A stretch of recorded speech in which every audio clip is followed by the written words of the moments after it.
طیبہ نام کا مطلب۔ طیبہ نام کا شمار لڑکیوں کے ناموں میں ہوتا ہے۔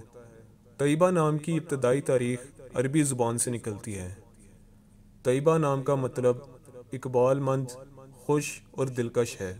مزید ناموں کا مطلب جاننے کے لیے ہمارے چینل کو سبسکرائب کریں، لائک کریں اور شیئر کریں، اور بیل آئیکن ضرور دبائیں تاکہ ہماری آنے والی ہر نئی ویڈیوز آپ تک بر وقت پہنچ سکیں۔ آپ ہمیں انسٹاگرام اور فیس بک پر بھی فالو کر سکتے ہیں، لنکس ڈسکرپشن میں ہیں۔